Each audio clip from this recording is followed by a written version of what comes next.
Hello, welcome back to my Pathfinder Beginner's Tutorial Guide. Today we're going to be going over alignment and combat. I know it's not smart to do alignment by it's in a thing with combat that's huge, but I'm just going over the basics of alignment. I might do a video of years after where I go more specific into what alignment is. Basically, alignment determines what your character's moral and ethical compass is. So basically, it's a set of two parameters. One determining if you're lawful or neutral or chaotic, and one determining if you're good or evil. And there's also one in the middle. So let's take a look at this guy. For the chaotic element, I can totally see. In Law of Chaos, I could totally see that this guy's chaotic. He's multi-classed. He does not focus in one area very well. So I'll say he's chaotic. And I'll also say he's good because his prohibited schools are necromancy and enchantment. Necromancy is the spells that bring alive the undead, and enchantment is the mind control spells. So basically, this is just the basics of alignment, just determined. It's kind of nice to have your character ready before you think about alignment, and some DMs will have rules about specific alignments. And most likely a lot of venues will have a non-evil alignment restriction because the fact is you're playing in public. So I just say if you're playing evil, don't use it as an excuse just to totally creep people out. Let's put it this way. If you're playing in public, try to keep it to keep your playing to something that you can watch in most TV series. So try to keep it that I do this, or instead of just describing exactly how you do it. So be careful about that, but it's just a warning. It's just a warning. Try to and if you're evil, try to make sure that your party is the one that's basically keeping you alive. So be thoughtful of that. So let's take a look at combat. First things first, we're going to take a look. A combat round, basically the turn of everybody, is a total of 6 seconds in game time. So theoretically, that's something that you should watch. And the turn you take during combat is determined by your initiative score. So you roll a d20, add your initiative, and that's where you go in combat. So the higher it is, the better if you're trying to get something off quicker, and sometimes actually high is better in general in initiative. So be cautious about your initiative. It's based on your dex, and there are some feats and abilities that increase it further. So be careful about that. So let's look at the concept of surprise. So basically, if you successfully stealth and people aren't aware, you get what's called a surprise round. Or the side gets it. I think, so basically a some but not all of creatures. Surprise round happens before the first regular round. Basically, it's like the first hit. So I think you get a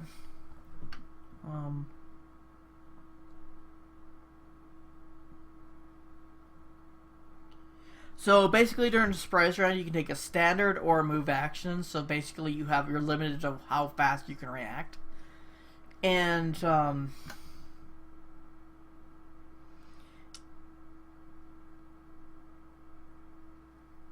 basically any creature that's not aware of the surprise round is considered to have the flat-foot condition, which is basically no dexterity. And speaking of which, I probably should put the AC fully in there. So touch is 14, flat-footed is 10.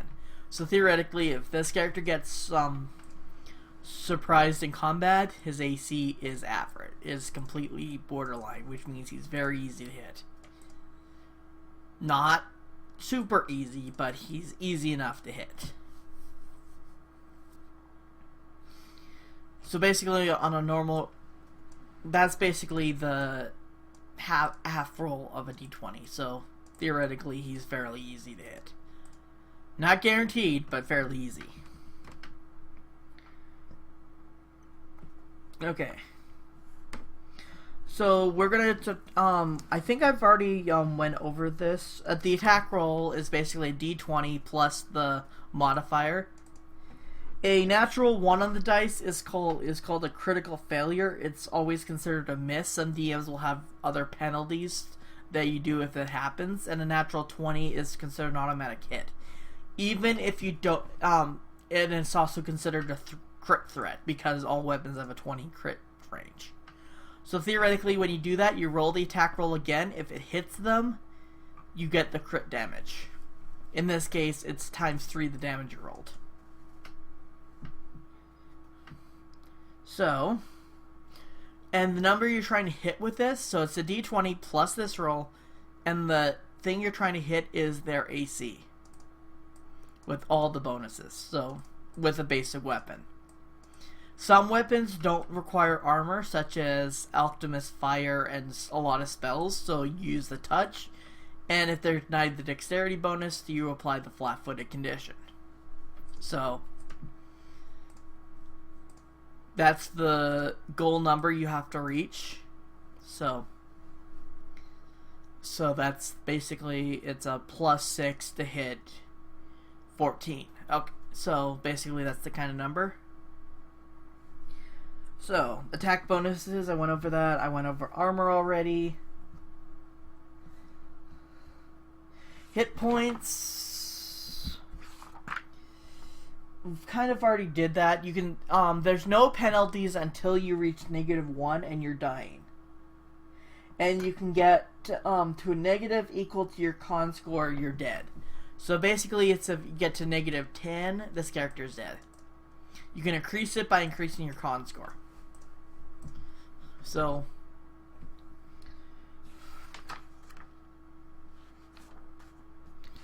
we're gonna go over attack of opportunities next. Basically, attack of opportunities is basically when someone does something that diverts their attention enough to give the opponent a free whack. What they did is not good enough to ignore flat-footed, but it's enough of a drop of guard to make a strike or make a done strike. So basically, the first thing you gotta notice is how much you threaten. Basically, you cannot threaten an attack of opportunity with ranged weapons, so this will not allow you to do it. However, longswords will. And melee, normally, with most races, you have to be right beside them, so within, like, 1 square of them to provoke them. If you have a weapon with a reach quality, such as halberds or pole arms kind of stuff, you can reach up to 10 feet, which means you threaten that far away. Meaning that you can cause them more, you can cause them, if they provoke, you can provoke from a longer range. So basically, how do you make it? First things first is moving out of the threatened square will provoke. However, that's what the tumbling ability is for. There's other actions, depending on the action in combat, and they'll have to chart whether or not it will or will not provoke. Here's a good thing. Attacking range will provoke. Attacking unarmed if you're provoked, unless you have the feat. Most combat maneuvers will have it unless you have a feat. Casting a spell with 1 standard action casting time provokes. Drinking a potion or applying oil to your weapon provokes. Reading a scroll provokes. Stabilizing a dying friend with the heal skill provokes. Using a spell-like ability provokes.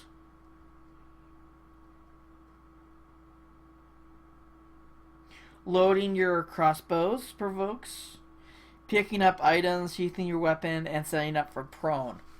So theoretically, there's quite a bit of stuff that will provoke attack of opportunity, so be careful about those. I'm not going over every detail, but you can find the chart in there. That's a pretty big list, though, so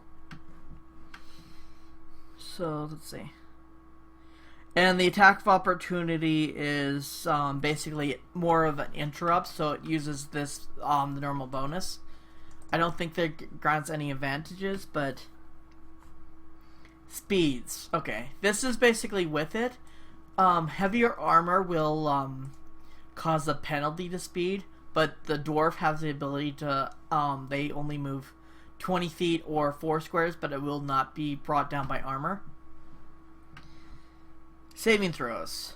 Basically, the whole idea of the saving throws is you're making something to avoid something in combat. Usually, it can happen outside of combat as well. So basically, normally these they have a difficulty and they have the same automatic success and failure as weapon rolls do. So be careful about that.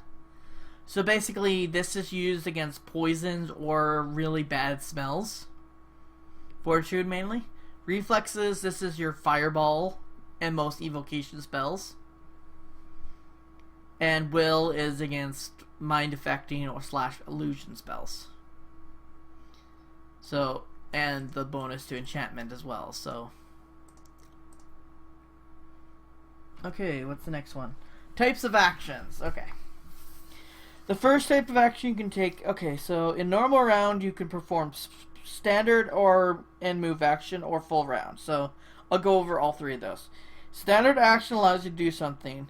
Commonly for one attack, so basically any attack is a standard action. So basically just making one attack is your standard action. Casting a spell is a standard action in most cases. So, and your move action just allows you to move your speed.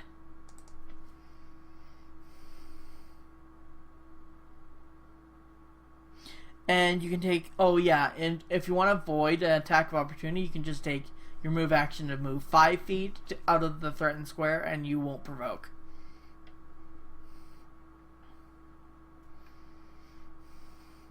And you have your full round action, which consumes all your effort during the round. Only movement you take is a 5-foot step before, after, or during or after.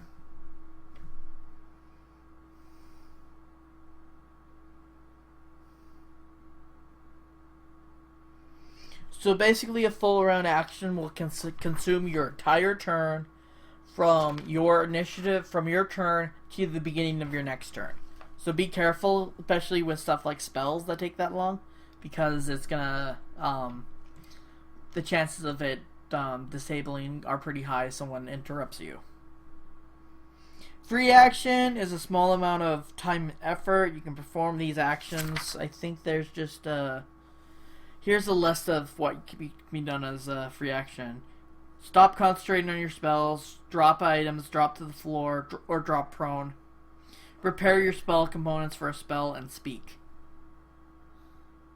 So theoretically you can do these as many times as you want, but there is limits, but they'll be adjudicated by your game master.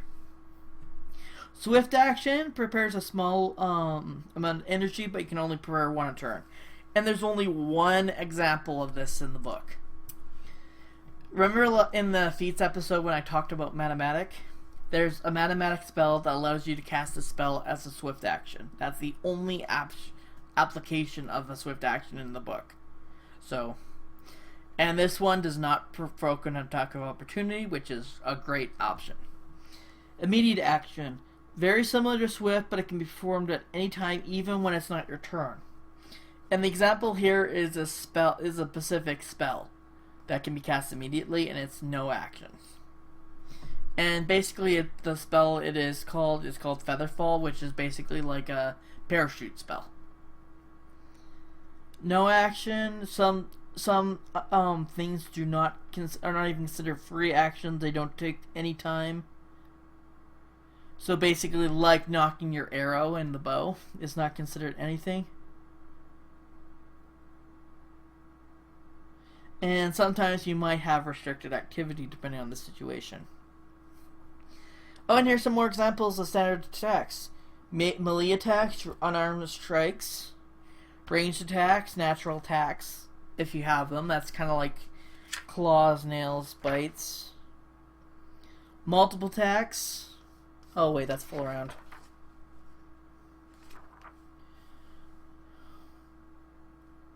To get more than one attack, even if you have the base attack bonus that grants you plus two attacks or feats that do it, you have to use a full round attack to do it.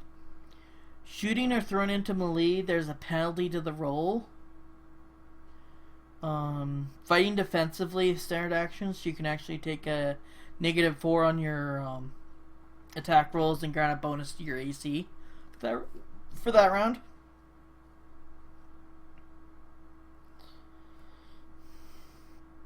Spell focus. I'll talk about magic items in the magic items chapter, casting a spell in the spell chapter. I've already mentioned about the quicken action and the thing.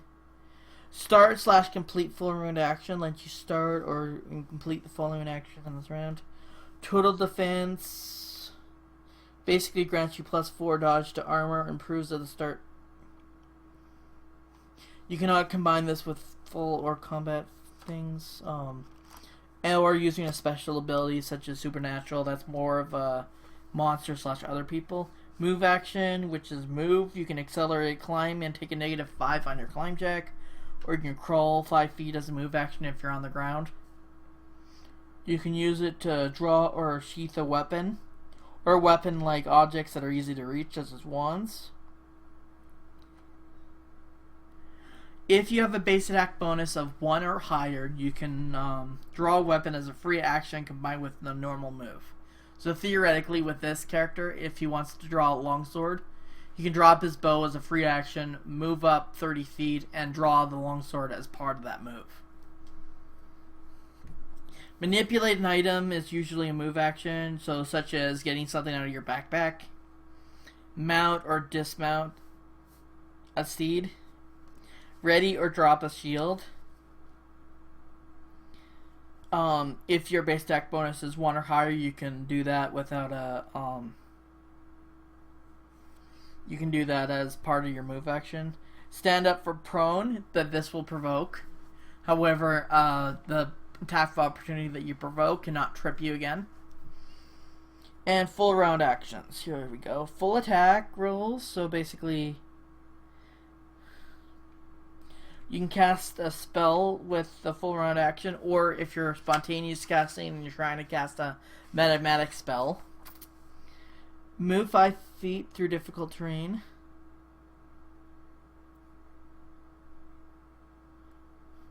Running.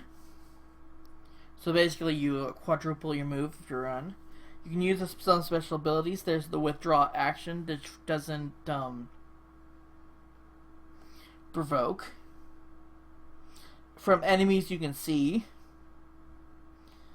Free action, stop miscellaneous actions. You can take 5-foot step. You can use some feats while in combat. And using skills is sometimes a thing. So let's go into injury and death. Hit point loss. So basically when you hit, you take this much damage. So you take it off your hit points. Massive damage, that's an optional rule, so we're not going to do it. Disabled, 0 hit points. So basically, if your hit points wounds equals your hit points, you're in a disabled position. So you are considered staggered, which means you can only take a move or a standard action. A move or a standard, yeah. It can only take a single move or standard each turn, but not both. Nor it can take a full round action. You can take any move actions without injuring yourself, but if you perform any standard action or any other strenuous action, you take 1 hit point of damage and after you complete the act. Unless your activity increased your hit points, you are now at -1 hit points and dying. Healing that restores your hit points above 12 makes you fully functional again, just as if you've never been reduced to 0 or more hit points.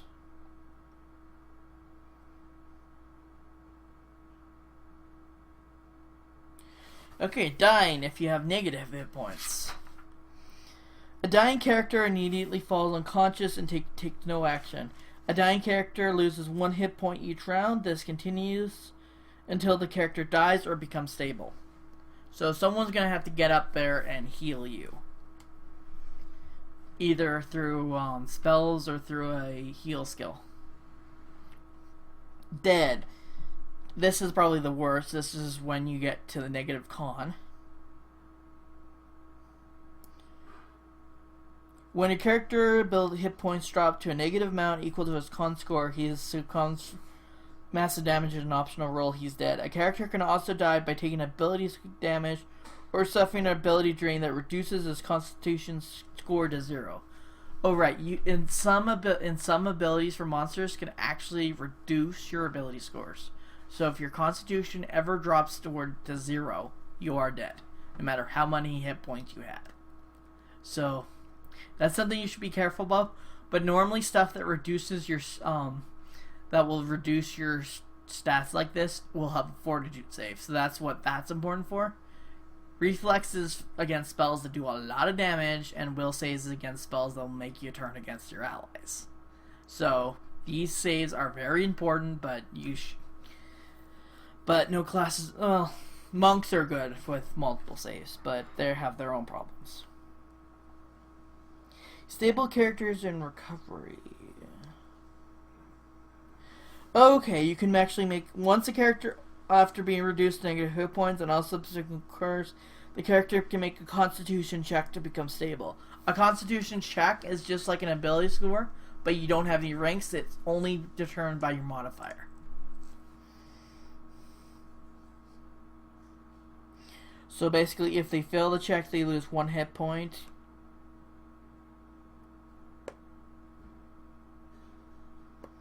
If you take continuous damage, you automatically fail the save made to stabilize.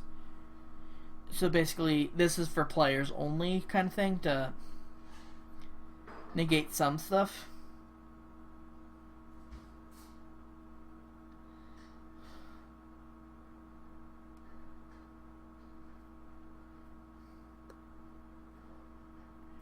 And there's a rule about recovering with and without help. Healing natural heal. Okay, so now since we cover damage, we might as well cover restoring damage. You can naturally heal. You recover 1 hit point per character level, so 2 hit points per day for this guy. Magical healing. Various abilities and spells restore hit points. That's probably going to be their most likely solution.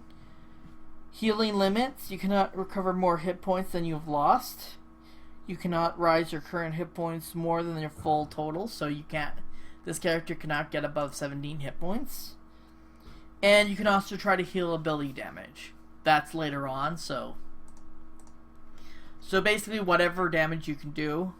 Primarily it's clerics, but the cleric can undo it.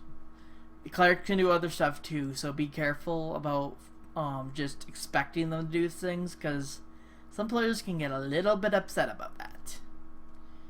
However, it's handy to have one of those that has the option to.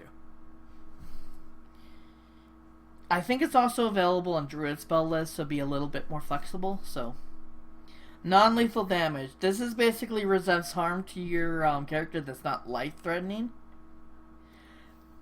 Basically, unlike normal damage, non-lethal heals quickly. So basically, non-lethal is basically like more scratches and bruises, and basically if they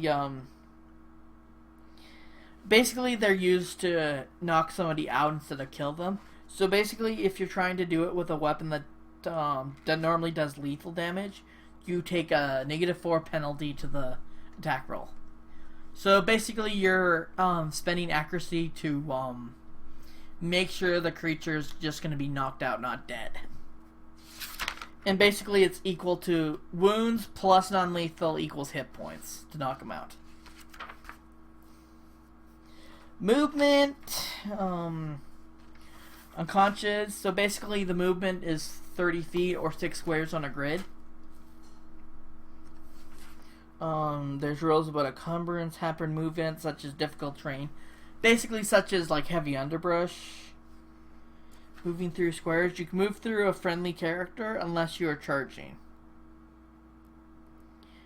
Opponents, you can't move through your opponent's square. You can't end your movement in the same square as someone else unless they are helpless.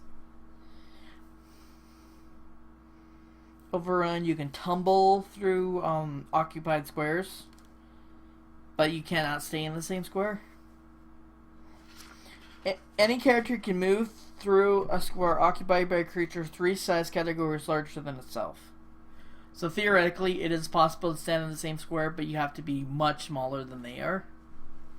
For example, the size category, basically all races' size categories are small or medium. 3 size categories is huge for a small creature. And a huge size creature would be roughly around the... Okay. A child would be small, a normal human would be medium, and a horse is considered large. An elephant is huge. So you could stand in the same square... A small creature could stand in the same square as an elephant. If you know those sizes. If I'm correct. I'll have to check the monster manual to figure out.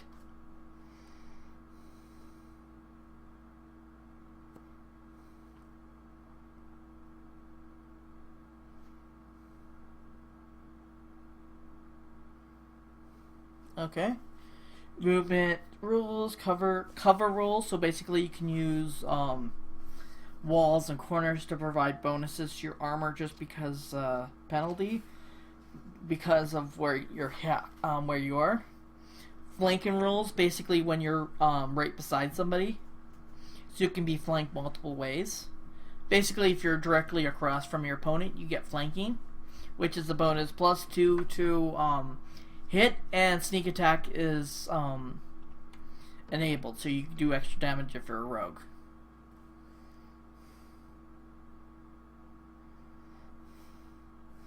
Concealment is a mischance, which basically you roll 2d10, 10-sided dice, determine a percentage, just figure out if you hit or not.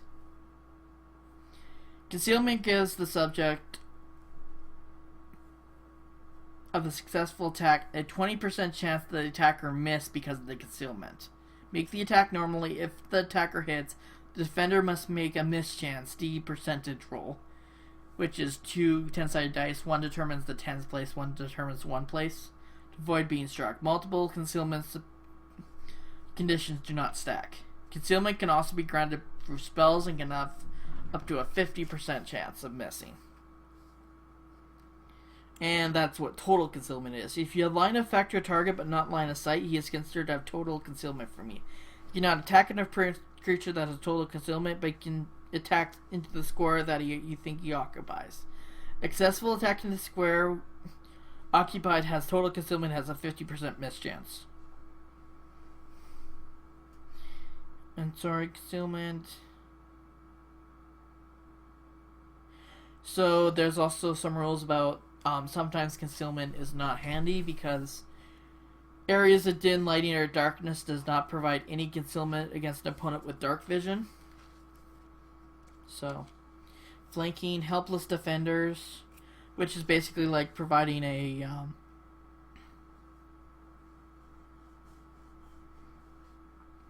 for regular attacks and performing coup de grace. Special actions, the aid another for combat. Charging, performing a combat maneuver, which without the feat you normally will take it, so the bonus equals to your combat maneuver defense, and the defense is that. That's basically like tripping, disarming, stuff like that. And there's also bonus or penalty based on your size category, and medium gets a +0 bonus, so it's kind of the average, so it's easier to perform a base attack, a combat maneuver when you're large, really hard when you're small. So your options are disarming the opponent, knocking the weapon out of their hand, grappling the opponent, which basically allows you to damage them or tie them up once you get them pinned. Overrun them, you can basically run right through them. Sunder their weapons. Feint, which I went over in skills, which is a bluff check. The approved feint feat just allows you to feint it as a move action instead of a standard, so you get the flat-footed condition yourself this turn instead of the next turn. Mounted combat rules. Throwing splash weapons, so you can actually throw a... Thrown splash weapons do not require proficiency, so there is no penalty for being non-proficient. A hit deals damage to the target, a splash weapon, and splash does damage to the thing, and splash weapon to all creatures within 5 feet. Splash weapons cannot be used to dealt precision-based damage, which is the rogue sneak attack, ultimately. You can also use it to throw it at a space to basically cause splash damage to all creatures. Splash damage is normally just 1 point of damage, and normally those come from like throwing acid or Optimus Fire at someone. I should have went over those during things, but it's better here. 2-weapon fighting. You can actually dual wield. This actually allows you to dual wield. There's feats for it to help you out, so I'll just do it. Double weapons. You can use a double weapon to make an extra attack with your offhand at the end of the thing. If you're as if you're fighting with 2 weapons, the penalties apply to the offhand if it was a light weapon. Thrown weapons. The same rules apply when you throw a weapon from each hand. Treat a dart or shuriken as a light weapon and the uses matter. You can treat boas, javelins, nets, and slings as one-handed weapons. So the normal penalties for 2-weapon fighting is you take -6 in your primary hand and a -10 in your offhand. If your offhand weapon is light, you get the primary hand just gets a -4 penalty to it and a -8 to your offhand. If you possess the 2-weapon fighting feat, both the primary and offhand are both a -4. If your offhand weapon is light and you have the 2-weapon fighting feat, it's only a -2 for each. So theoretically, if you're gonna dual wield, you're gonna want that feat. It's more of a picking the feats that work with your combat style. Special initiative actions, you can delay. I'm not 100% sure what that is. It's basically used to wait for something to happen.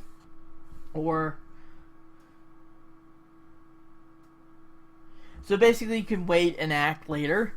Ready is basically just, he does this, I'm gonna do this. This is how you counterspell. And so basically, when this happens, if you're ready, your initiative count becomes the count which you take your action. You can also use it to distract spellcasters or to counter spellcasters. Or you can use it to ready weapons against a charge, such as putting a lance, spear in front of the, where they're going to charge from. So that's basically my thing about alignment and combat. I was thinking about trying to do it on a grid, but I couldn't find any programs to run it through, so I might try to think about doing something else for combat later on, but that's a pretty good explanation. If you have any suggestions about, I'm going to be doing magic next, which I kind of ignore quite a bit, and for magic I'm going to be picking this guy's 7th first level spells. So hopefully you guys will look forward to that. And just so you know, I'm only using the core handbook, so no special spells. So I'm only going to pick spells from the core book for this episode, for this series anyways. This is a beginner's tutorial, not a advanced. I'm not searching through 5 or 6 books to figure everything out. Hopefully that explains you how combat works, and I guess I'll see you next time. Enjoy!